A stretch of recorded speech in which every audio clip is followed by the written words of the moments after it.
untuk pembakaran gedung negara Geraha di Surabaya yang kita ketahui. Iya ya, kalau menyelidiki tentang pembakaran di Geraha ini cukup cepat ya para intel-intel polisi ini.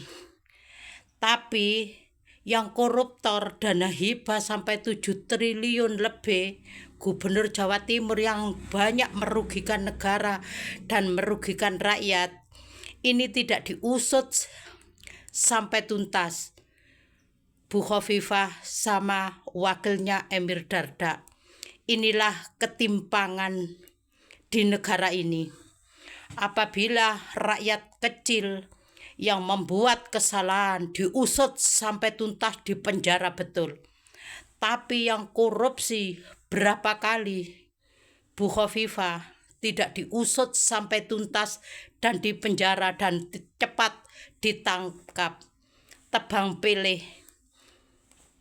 Memang di Indonesia ini jelas nyata tidak ada keadilan sama sekali dengan para penguasa yang rakus jabatan serakah kuasa, menghalalkan segala cara, mempermainkan hukum agama. Sebetulnya Bapak polisi ini harus transparansi, ya. Kerugian berapa Pak Geraha? Saya rasa hanya miliaran. Tapi Gubernur Jawa Timur 7 triliun lebih. Ya. Belum diusut sampai sekarang. Bahkan waktu jadi menteri, korupsi proyek sertifikasi rumah miskin belum diusut sampai sekarang. Uang Pemkab korupsi sama Gus Ipul belum diusut sampai sekarang. Ya, sekarang muncul lagi Bank Jatim 500 miliar.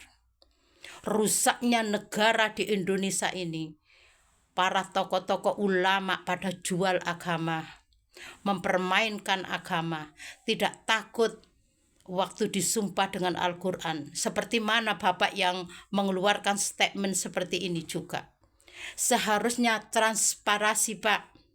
Jangan dibedakan rakyat kecil dan para penguasa yang zalim, yang pengkhianat rakyatnya. Ya. Itu yang jenengan tanggung di akhirat kelak. Ya. Itu semua Allah sudah menunjukkan kebesarannya. Bahwasanya Polri, penguasa di sini memang tidak ada keadilan sama sekali. Beda. Ya. Cepat, betul ya Pak. Kalau masalah pembakaran rakyat kecil ini cepat ditangkap, cepat dipenjara. Tapi yang koruptor 7 triliun lebih tidak diusut-usut sampai sekarang. Berdosa besar ini lagi nanti di akhirat. Itu oleh karena itu Allah sekarang sudah menurunkan azab yang besar, bencana yang besar, musibah yang sebesar-besarnya di negara Indonesia ini. Oleh karena apa? Semua para oknum, semua para wakil rakyat yang pernah diangkat sumpah dengan Al-Quran dilanggarnya, tidak takut sama sekali dengan ayat-ayat suci Al-Quran, tidak takut dengan Allah, tidak takut dengan para malaikat raqib dan atid sebagai CCTV yang harus dipertanggungjawabkan di akhirat. Lebih-lebih para oknum polisi ini ya. Iya, banyak. Kenapa tidak transparansi gitu loh Pak? Ya, harus pemerataan. Tidak peduli itu presiden, tidak peduli itu menteri, tidak peduli itu siapa. Mana yang korupsi, makan uang haram, ya, yang seharusnya jatah rakyat kecil, harus dibabat habis. Tidak boleh tebang pilih Pak. Kalau jenengan berani untuk memenjarakan para pendemo oleh karena kemarahan, oleh karena Jawa Timur gubernur 2 periode tapi tidak ada gebrakan sama sekali, tidak memihak rakyat kecil, sudah pasti Pak harus dibabat habis. Jangan pilih kasih gitu loh sama rakyat kecil.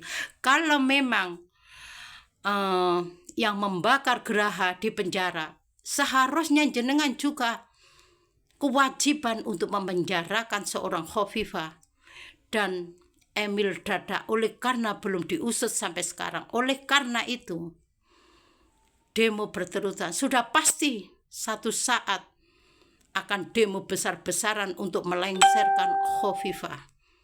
Ya, jangan melindungi pengkhianat, Pak, pendolim rakyat, para koruptor. Ini maling bajingan, perampok uang rakyat. Jangan main-main urusan dengan masalah agama.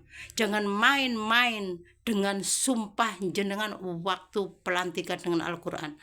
Allah kalau sudah marah, jenengan diturunkan azab yang besar, bencana yang besar, musibah yang besar keluarganya masing-masing. Orang yang melindungi para koruptor seluruh Indonesia.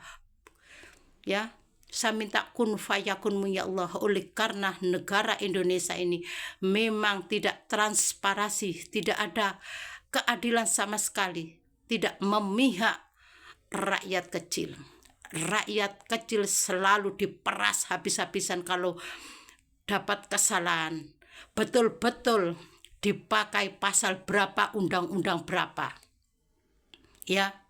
Tapi para koruptor, maling bajingan yang triliunan, tidak ada undang-undang berapa, pasal berapa. Tidak ada ayat. Sebab ini jelas kelihatan, jangan salahkan saya, sudah pasti ayatnya ada di duit. Undang-undangnya ada di duit. Oleh karena para koruptor kebal hukum, inilah di Indonesia rusaknya, bejatnya negara ini. Ya, undang-undang untuk para penguasa yang dolim, yang serakah, rakus kuasa. Ya banyak terjadi.